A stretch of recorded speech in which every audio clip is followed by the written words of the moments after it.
And now, here are your hosts, Yardley and Kinte. Hello and welcome. Hello and welcome to an all-new episode of Talking Hell on Wheels. I am one of your hosts, Kinte, all the way live from smoking hot Los Angeles. So happy to be here with you guys. Thanks. Thank you. So, oh man, it's so much to talk to you about since we last had you on the show. You know, obviously it's coming to an end, and as well as you know, a lot of things have happened. You know, for a lot of the cast, the crew. You know, you guys are moving on. It feels kind of almost like high school in a way. You know, high school is ending. Now you're going off. You know, Tom Brady's doing other things. We're talking with him. You know, the actors as well. So, of course, this is our time to, you know, before we get heavy into this episode tonight, is find out what you've been up to. Because I know you're on another show as well, right? Yes, I actually just closed my deal with AMC. I'm going on to Fear the Walking Dead, the next season of Fear the Walking Dead. Thank goodness. Amen. Hallelujah. That's when you'll see me next. Oh, hallelujah. We do a Fear the Walking Dead show as well. So yes. Jamie, so now we can get more invested in that show. And, you know, we love AMC, but they sure as hell need you over there. They do. Well, I'm excited to go over there, actually. I think I'm excited about the show. I'll be honest, I didn't watch the show until I was going to prepare for my interview. And then I watched it, and I think it's got a lot of great stuff going on for it. It has a phenomenal cast. There are a lot of great ideas in it, and I liked it. Honestly, I wasn't sure that I would like a zombie show, and I really liked it a lot. So I'm excited to be joining those guys. Oh, that's awesome. Yeah, we're really happy about that. So you can ride in on your white horse with the red sparkles on it to the show. Absolutely. Go ahead. Maybe you guys will have me back on that show. Yes. Oh, yes, no doubt. And did you have a chance to kind of get, you know, up to speed? Have you watched all of the episodes as of yet? Of Fear the Walking Dead? Yes, ma'am. Yes, I've seen it. I'm caught up. I haven't seen any of the episodes. I've seen all the episodes that have aired. Okay. Now, I don't know if you know this, but there's people out there, I call them conspiracy theorists, people who probably wear tinfoil hats, who believe all the AMC shows are connected. I think they believe the guy from Turn is Cullen's granddaddy. Cullen is Donald Draper from Mad Men. You know, because there's a bunch of period shows that there's some time in between. And then, you know, a lot of people believe that Breaking Bad connects with The Walking Dead, which it does. I don't know if you know that. There is a connection there. So you know, so I don't know. So they take a Hell on Wheels rider, put them on Fear the Walking Dead. Maybe there's a little connection there. You know, maybe that conspiracy will live on. Well, if there is, they haven't told me about it yet. Oh. But maybe going to a new show, maybe I'll learn.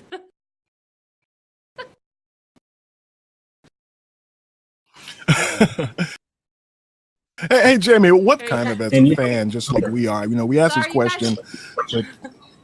You guys are breaking up for me a little bit. I'm sorry. I'm trying to. Oh, okay. I'm wondering, what's it like for you to watch the show kind of as a fan with the rest of us? We asked Tom Brady that question, and he said that it was pretty cool. Does it feel kind of surreal of just kind of sitting back and watching how things play out? Honestly, it's very relaxing.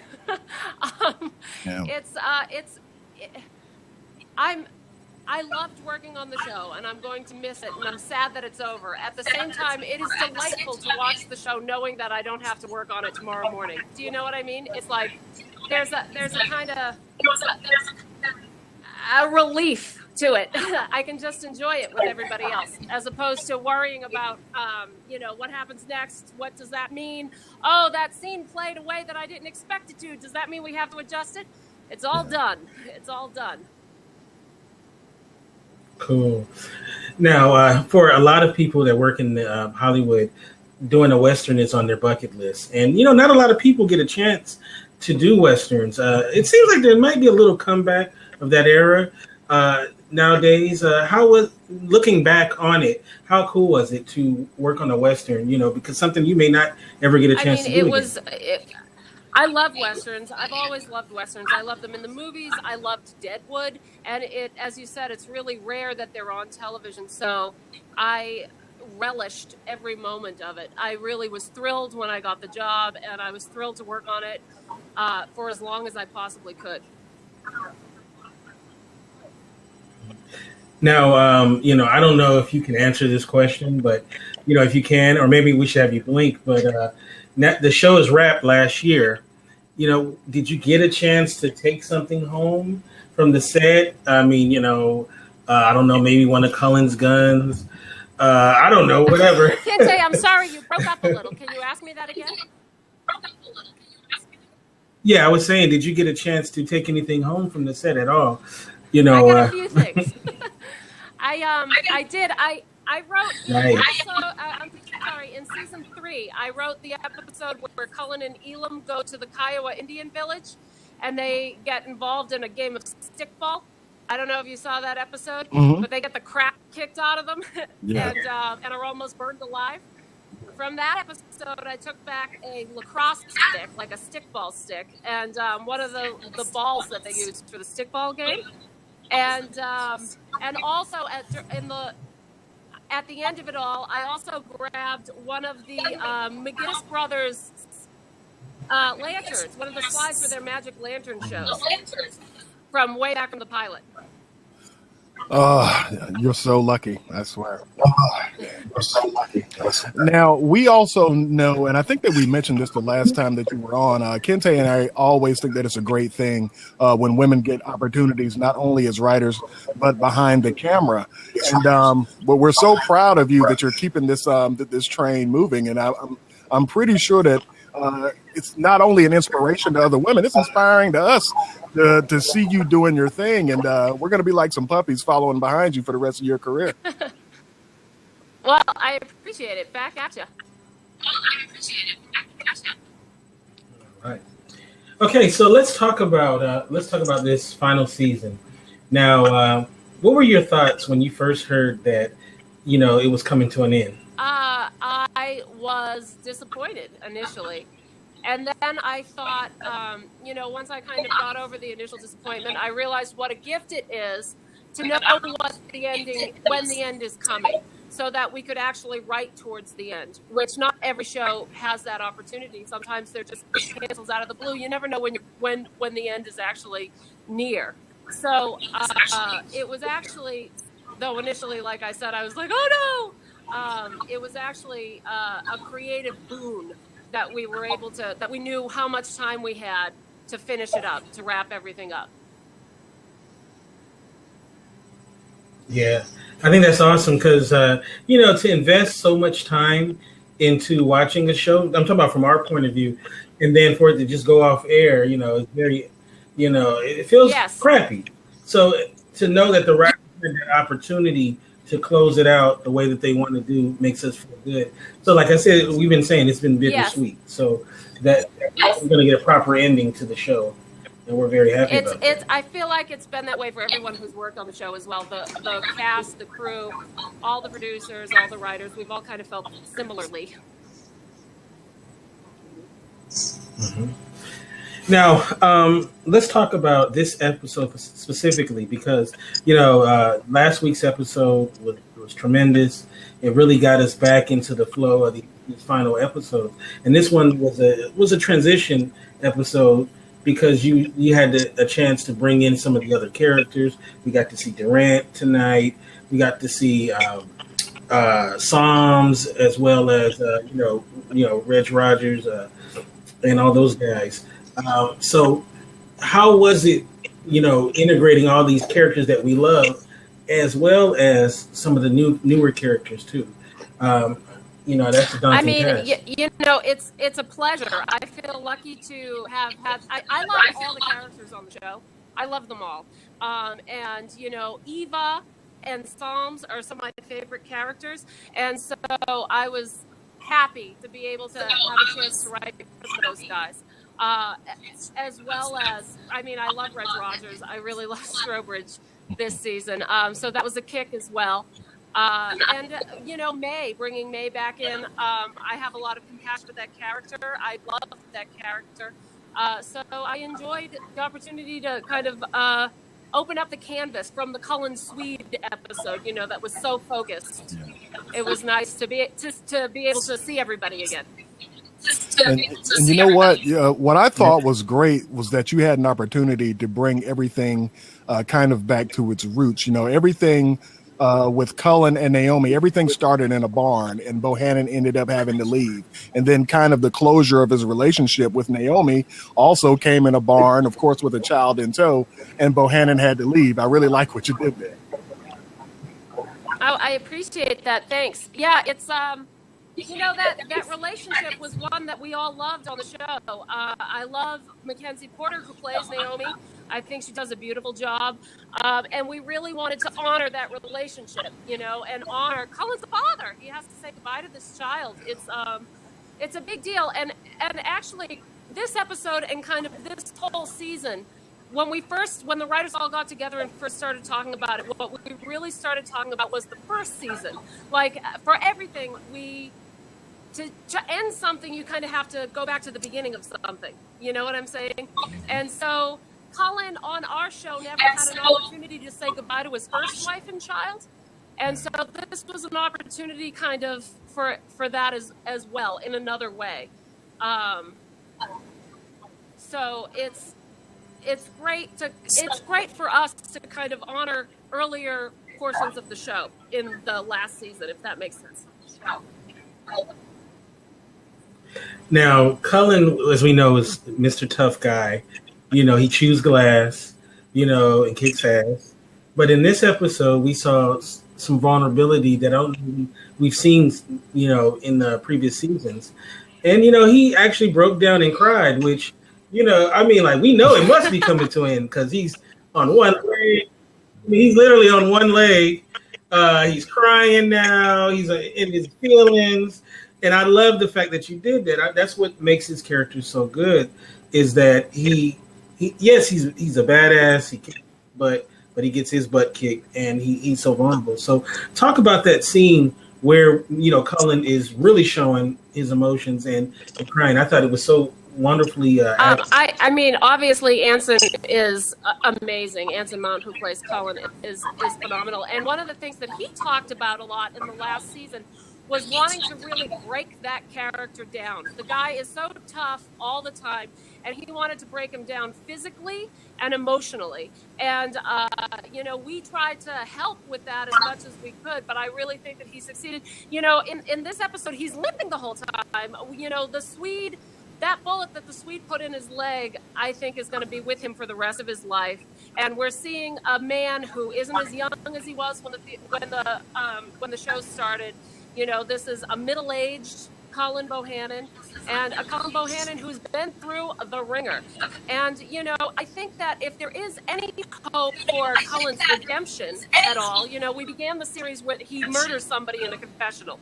And if the series is about whether or not this man can be redeemed, then I think part of the road to redemption is breaking the character down. You got to break him down to nothing before we can see, you know, is there hope for him?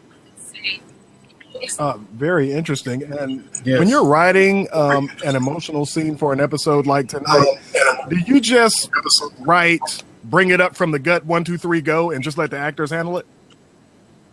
Yeah, I mean, basically, I when I wrote the scene with Cullen saying goodbye to his son, I just, knowing what a phenomenal actor would be performing those words, you really don't need a lot of words. I think Hell on Wheels works best when the dialogue is simplest. And that's for a lot of reasons. I think it's just because that's how Westerns work, honestly. And also just because our cast is so good, you don't need to give them too much to say. They just fill it. And so I tried to think about, when I was writing that scene, this is everything Cullen's ever going to be able to say to his son. Ever. And I remember when the show first started, actually, Anson sent us all a copy of Robert E. Lee's Robert E. Lee wrote something, I forget what it's called, but it's basically his code on how to be a gentleman. And a lot of that speech that Cullen gives to his son isn't a direct ripoff of Lee, but it's inspired by Lee. So it's a notion of what is a Southern gentleman and what does he have to give to his son in a positive way, as opposed to some of the negative things that Cullen's gone through in his life. Yeah, and I like the fact that he got shot in his leg and he didn't magically get healed the next episode. Like, because you know how sometimes it happens on television. So it makes you feel like the events that happen on the show really matter. So I think that's really cool. Now it's I thought Mackenzie Porter did a fantastic job. Coming in under tough circumstances. Replacing Shaban, and I really thought that they had really good chemistry. And I love the dynamic of the kind of a love triangle, and I thought that was just really good and added another dimension to this season as we go on out.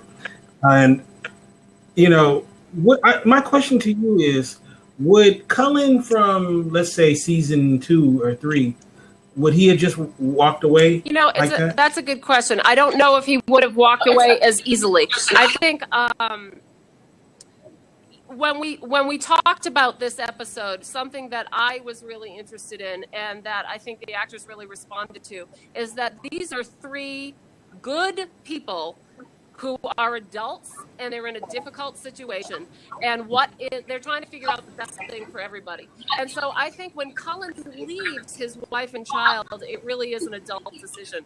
He understands that she's better off with Isaac. Over the course of the episode, he sees what Isaac is made of. He sees that he's a good man, and he knows they're going to be safe there, and he's giving them up for their. It's a selfless act, I think, when he gives those guys up, when he rides away at the end. Yeah, and making things right with Brigham Young too was big on his part, because he didn't have to do it, but he did it. I thought that was pretty cool. And then all the scenes with Greg Henry, he's a fantastic actor. When I heard that he was cast, I was so happy because he's one of my favorite character actors. Yeah, and you guys do such a great job with your casting on the show. So I appreciate that. Now let me. No, I was just going to say. Go ahead. I'm sorry. Thank you, and I agree. I love Greg Henry. I think he's phenomenal. Now, going forward on with the show, looking back, I know we still got more episodes to go, but looking back, what do you think the show's legacy is? What do you mean? What do you mean by what? Like, what do you think that? I feel like every show that comes on television, it adds to the overall, programming, and it adds to the history of television, right? What do you think? Do you think that What do you think that Hell on Wheels added to the genre? I think that Hell on Wheels proved, prior to that show coming on TV, there was a lot of doubt that a Western could be a successful television show in today's day and age. So I think it proved that there is an audience for Westerns. One of the things that I love about the show is that Cullen Bohannon starts off as an anti-hero, but we see growth in this character. It's funny, because it's an AMC show, the obvious conversation that we had early on was about Breaking Bad, because Breaking Bad was a really popular show at the time that Hell on Wheels came on, and there was discussions. How is Cullen like Walter White? How is he not like Walter White? And I remember very early on, I was like, Walter White is a good guy who, over the course of the series, becomes bad. Cullen starts off murdering people. That's where he begins. And I think that there's a lot of television that has anti-heroes that are bad, and for the sake of being bad, for the sake of, there's just a lot of bad people on TV right now, which is great. But I think Cullen is an interesting character because he is a character who has grown, and in his growth, he is a person who is now striving to do good. And I I find that fascinating, and I don't think I've seen a lot of that on TV, actually. He's a character who is, whether he realizes it or not, and I don't think he does realize it, but he is a character in search of redemption. And you know something else that's kind of cool, to kind of piggyback off of what Kente said earlier about we had the reintroduction of some of the characters that we haven't seen since episode 507. And something that I noticed in this episode was Po Quao, who's an actor who used to be on Falling Skies. He kind of has ties to John Worth from that show. Were those ties something that landed him on the show? Because I really do like him as an actor. I love him, but no, it was random. John didn't reach out to him. We were just casting that character, and he came up on the video on our casting feed, and he was great. So we were happy to cast him. It was a happy coincidence, but John didn't. Actually, John, I don't think. I think I was the first person to watch the casting, actually, and I was like, this guy's great. And I hadn't even seen him on Falling Skies, and John Worth was like, oh yeah, that's the Falling Skies guy. He's awesome. So yeah, he's just a good actor, and he just earned it independently of John Worth. Awesome. All right, Kente. I didn't mean to cut you off. No, it's good. Now I know the writers are based out of Los Angeles, but the show is shot in Calgary. So how much do you think shooting in Calgary added to the overall success of Hell on Wheels and the ambiance? I think it's inestimable, if that's the right word. It's everything. Calgary it's such a presence in the show.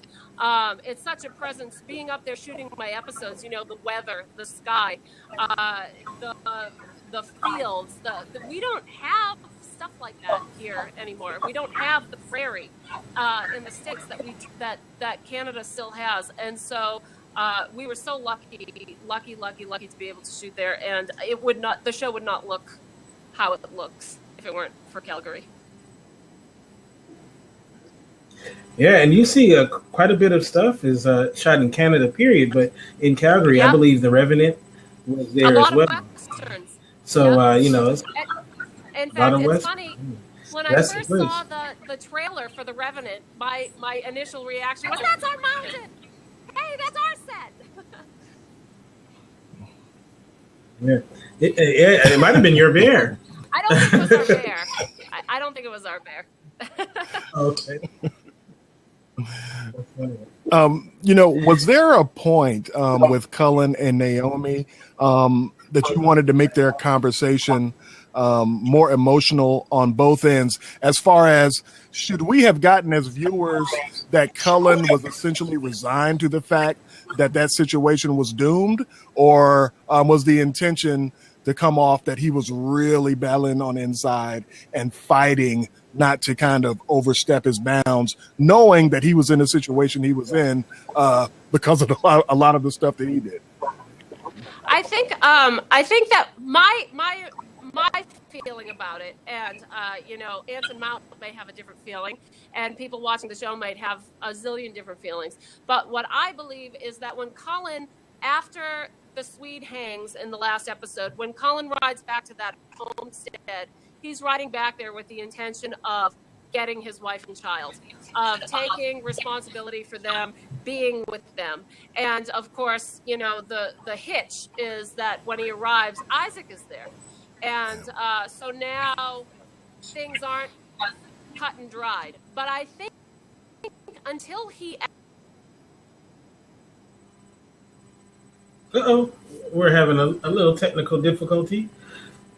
So we're gonna ask Jamie to come back. Just refresh. I want to take a moment while we're waiting for Jamie to come back to let people know that you are listening to Talking Hell on Wheels with Kente and Yardley.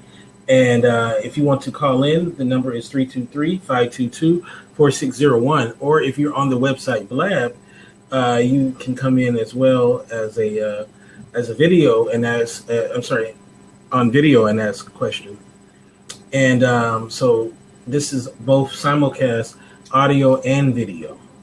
So as we wait for Mr. O'Brien to come back. Actually, yeah, now that we're waiting, what did you feel about the situation with Durant and Mickey? I kind of like that interaction of how Mickey kind of knew he had some leverage with Durant needing him. How much of it is a pleasure to you to watch those two characters kind of interact with one another? I always find that it's very fun and gratifying when we see those two, Phil and Calm, do their thing. Yeah, it's so funny. The Mickey's character has grown so much since the beginning. When he was, when he looked like he was 12. Okay, sorry. We had a caller. Caller, call back. But his character's grown so much, and I just like the idea that he's gotten swifter since the end of the show. I think when he kills the butcher, him and his brother, I think that's when he started to put on his big boy pants, and he's just gradually gotten stronger and stronger as a character. So I love the idea that he just doesn't let Durant mentally whip him.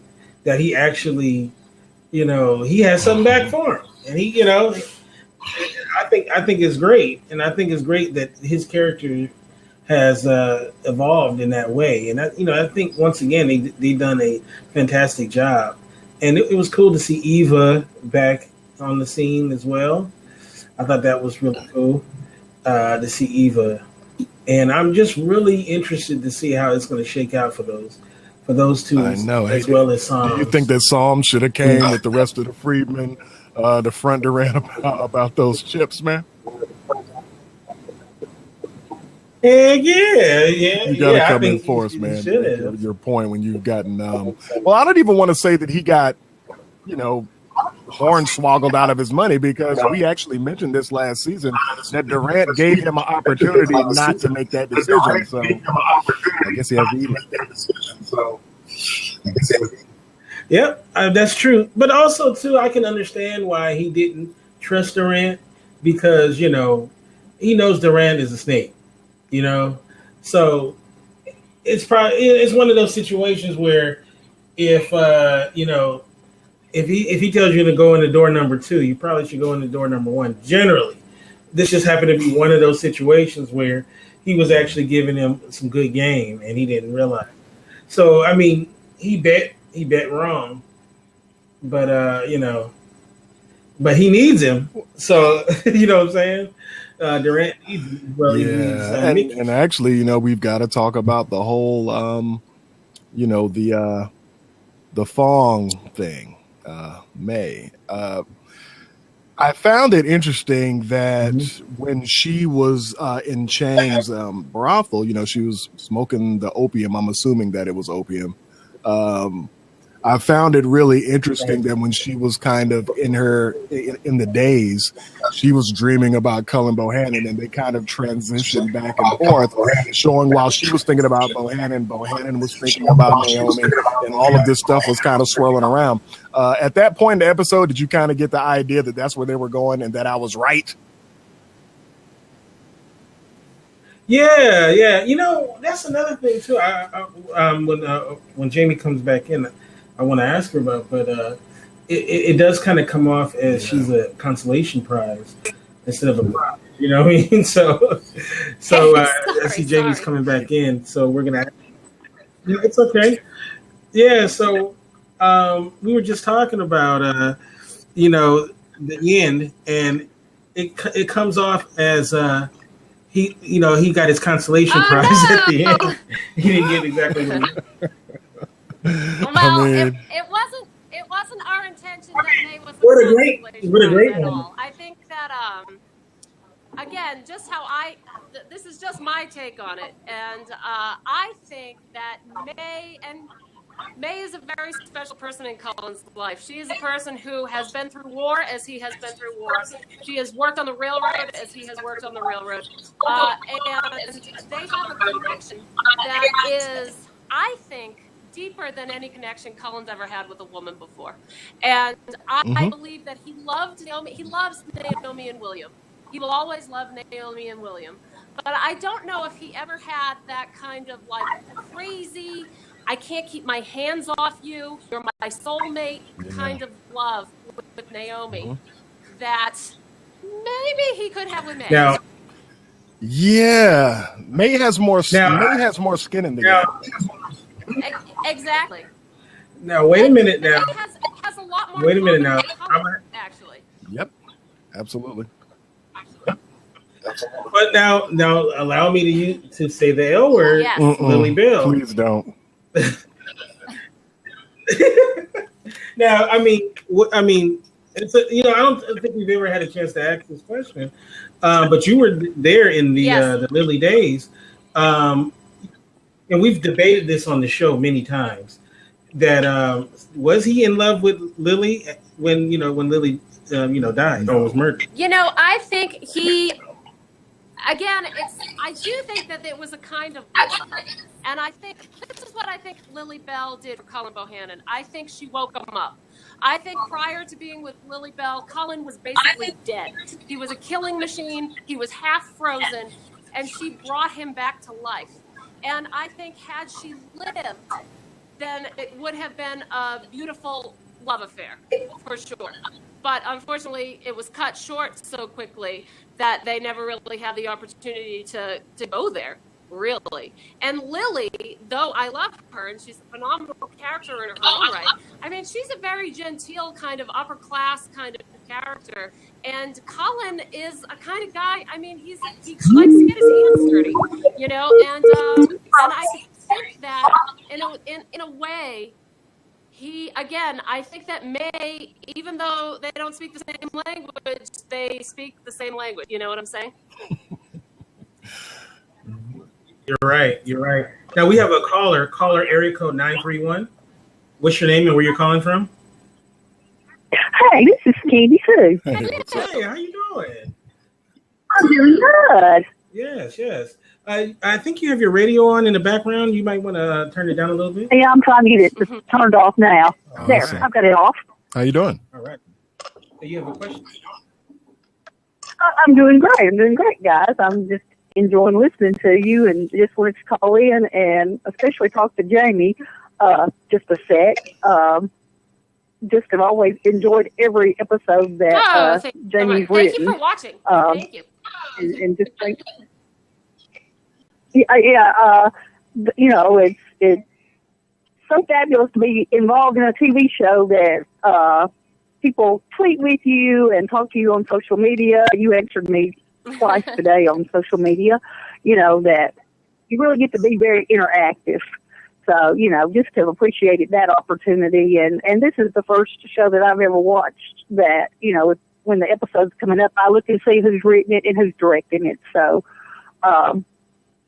just wanted to thank you so much for having that opportunity for the fans. All right. I think we lost Jamie for a second, so we're going to wait for her to come back in. But while we're waiting for Jamie to come back in, tell us about what was your favorite moment of tonight's episode? Well, now, I thought it was just one of the most beautiful episodes till the last minute. That was a little shocking. I really love the scene between Cullen and Brigham Young. Every time Brigham Young talks to somebody, I don't know, he steals the scene. He talked to Eva last season, about she could come back to the faith someday. And, I thought in that moment that Cullen was going to decide, I've got to fight for Naomi. But well, that's interesting because you talk about the end and you felt that it was shocking, but all of the beats were there for this to have happened, earlier in the season. Was it more shocking to you that the thing that transpired happened so soon after he kind of kicked rocks and went his own way from his family? Yeah. Yes, I think that's part of it. I mean, it was so heartbreaking to see him cry, while he's talking to William and he's losing his son. And he rides back to town and like, oh, okay.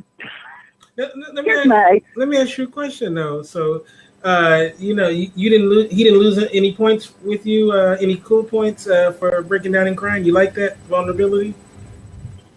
No. He didn't lose. He lost cool points for me for leaving his son. Now, I think he thought he was doing the best, but you're leaving your child. That to me, that breaks Cullen's honor. Yeah. Okay. I definitely feel you, and it'd be hard to tear me away from my child, but I'm gonna assume that he really thought that he's doing the best thing for the kid because they're in a nuclear situation. They're in a nuclear situation, and they have an opportunity to actually have a future. Yeah, absolutely. Hey, do you see Jamie in the queue? Yeah, absolutely. Yeah, she's coming back in. And what else did you? What other highlights did you have from tonight, Candy? Was there anything else that kind of stood out for you? What was it like seeing Psalms and Eva again? With Psalms, when he was talking, it's on right now. I'm watching it with the sound off. But when they were in the cut, he sort of sounded very reminiscent of Elam when he was talking to the men about working.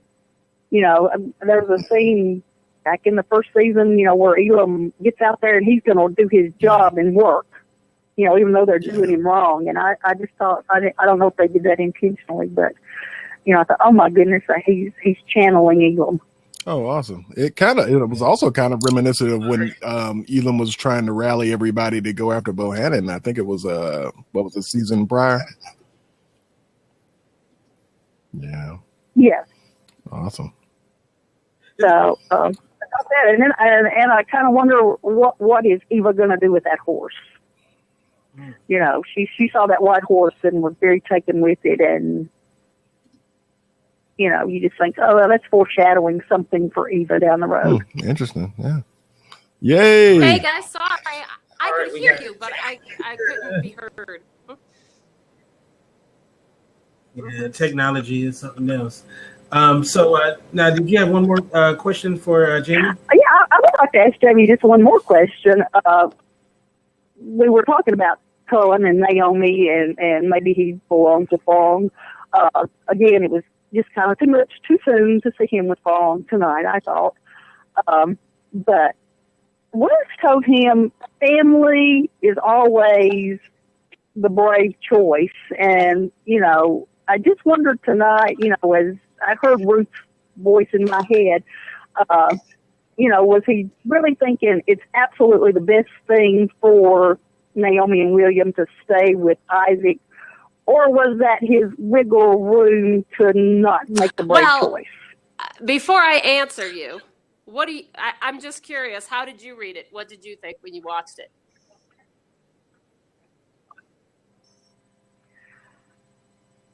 Ooh, I really couldn't tell. I really thought, I don't know. It sounded like he really was heartbroken, but knowing our Cullen, maybe he wiggled out. It's interesting. I think that there's a number of ways to read it. I think that you can read it either way. Again, my point of view on the character is that she married Isaac. They're married. He's been there when Cullen ran away. Isaac is the better choice for Naomi. I think, on the other hand, I think that Cullen's deepest fear may be the other, that he's just trying to wiggle out of it. I think he's afraid that might be true about himself. But I believe that Cullen Bohannon, at the end of the day, is a man of honor. I think he's struggling with, like I said earlier in this broadcast, I think he wants redemption. And I think that if he honestly thought that they would be better off in the Sierra Nevada, building the railroad, he'd have brought them with him. But they're not. The truth is they're not. They're better off in a community of Mormons. Cullen's not even a Mormon, and these guys are Mormons, and Naomi has a good man in Isaac. And again, I think I was saying this earlier, Cullen doesn't leave her right away. When he first gets there and Isaac says, hey, I'm Isaac and I'm the husband now, get lost. He doesn't go. I think that it's a struggle for him to figure out what the right thing to do is, and he can't leave until he is certain that that's the best thing for them. And it's a really hard decision for him. And right when he comes to the point that he thinks it's the best thing, Naomi says, you know what, if you want to stay with me, I'll stay with you. You know, so he has to deal with that too. But, you know, I think if he spent the episode with Isaac... That's the point that I thought, well, is he wiggling when she did that? That's the kind of point where I thought, well, maybe he's wiggling now that she said that. Yeah, when Naomi said, you can stay. That's what I thought. Well, maybe he's wiggling. And, you know, I think it was hard for him to leave. I think our choice would have been difficult for him, honestly. But I think that, again, the reason why he hung out with them as long as he did was to be sure that Isaac was a good man. And I think that that's what he learned over the course of the episode. And had Isaac proven to be not a good guy, I don't think he would have left them with him. Yeah. And Mackenzie just killed it in this episode. She didn't overplay it. You know, she could have cried and hung on to him, or she could have been mad and said, go on. I think she realized, as you say, maybe Cullen, while she loved him, was not the best choice for her. In some ways, when she was talking to him, I was like, it's almost like he was her dream, but the dream she's gotten over. She was, you know, she was so young when they met, really. And it was an impulsive move on her part to meet him out in that barn, you know, and that was the action of a child, I think. And her action in this episode is the action of an adult. Yes. But it was just a little shocking to see Maid pull off her clothes and jump on him while you're crying over Naomi. The trip from Salt Lake City back up to Truckee probably took a couple months, so it wasn't as quick as it played on TV.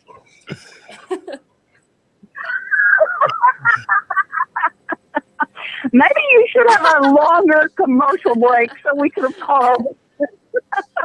They only have 6 more episodes left, so they got. Time to keep her clothes on, then I guess. Right. I think you all just see pushback in social media because that was just really hard to take a minute after. Yeah, but I do think he. But that's typical guy, though. Yeah, I cut you off. I'm sorry. No, I'm just saying that's a typical guy, though. That's how we get over things is by having random sex. I mean, did you guys watch episode 506 when they moved Tao's body and they had the moment in the tent? Yep. I think that those are two characters that have been bonding over the course of the season. And Cullen's been pushing her away, I think, until this moment when he is actually finally free of his commitment to Naomi. And from May's point of view, I mean, this is a girl who's lost everything. He's the only person who even knows she's in that whole camp. You know, and he has been her rock. So I hear everybody's concern over the quickness of it, but I forgive the characters. I think they need each other. Hey, he's consistent. I mean, what better foreshadowing than the fireworks, during the Chinese New Year celebration? You kind of saw it coming there. And at least Cullen's been consistent, because if you're talking about months going by, his wife gets killed. He goes on a killing spree for some months, meets a Lily Bell, boom. Same thing with this. Has to leave his wife, boom, But I saw it coming all the way, Jamie, so I knew that this wasn't something that came out of the blue. We did try to build it. We tried to build it up a little bit. It's cold out there on the railroad. You need human comfort. Yes. Yep. All right. So thank you so much for calling. Thanks so much, guys. We'll talk to you next show. Bye-bye. All right. All right. So, I don't know if you remember the barn night, and it was so much. I mean, people freaked out over that. It was so fun, and we were like the fan base's therapists.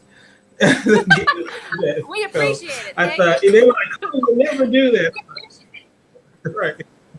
It was so funny though, the responses, and a lot of them for the ladies, the ones that, because I think they secretly they put themselves as their his woman. Well, it's so anybody, there was such a negative response to Naomi, and now no one wants to see her go. Right. So yeah, exactly.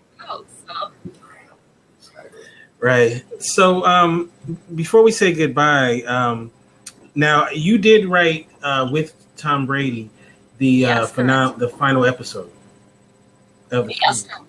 And so we're not going to add, we don't want spoilers or anything like that, but what was that experience like knowing that you're writing the final episode? And I can only imagine this was like the first time you wrote a series finale. Right? Yeah, it was the first time, and it was an absolute joy to do it with Tom Brady.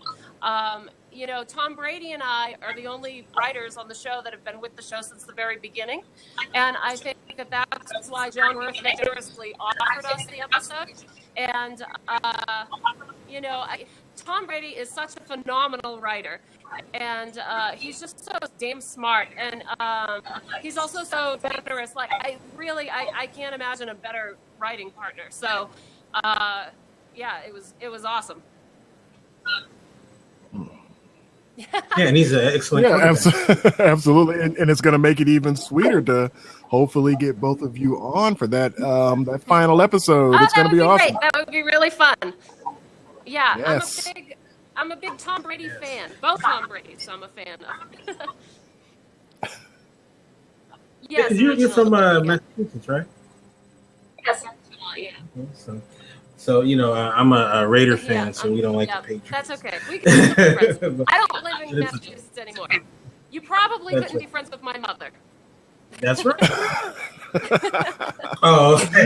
And Jamie, one more thing that I have to say before we call it a night is thank you for being able to be a writer for Fear the Walking Dead. I just now I'm excited because before I was kind of on the fence because I've always been a fan of a lot of AMC shows, but I always felt like something was missing from that show, and I found out tonight it was you. Well, thank you. I'll do what I can. It's a tough show because it's a zombie show, but it's not a zombie show at the same time. It really is it focuses more on the characters than the zombies. So it's tricky because I feel like those who want to see a zombie show are like, where are the zombies? And and then those who would be attracted to a purely character show are like, oh well, what's with the zombies? But I think that's an exciting world to live in. So we'll see. Awesome. We'll see what happens. Congratulations and good luck. Thanks, guys. All right. And last week's episode had a little zombie action, kind of, at Andersonville, So, all right. I see you guys were getting into the zombie mode a little bit. That's your little. I see what you guys are doing. But I thought, once again, congratulations on Fear the Walking Dead, as well as congratulations on, so far the final season, going back to last, the fifth season, the first half. It's been outstanding, and we only expect it to end properly. And it feels good knowing that you writers are doing this or helming this project.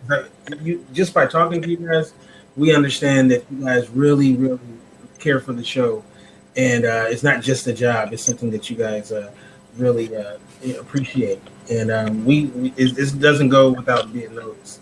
I appreciate it. So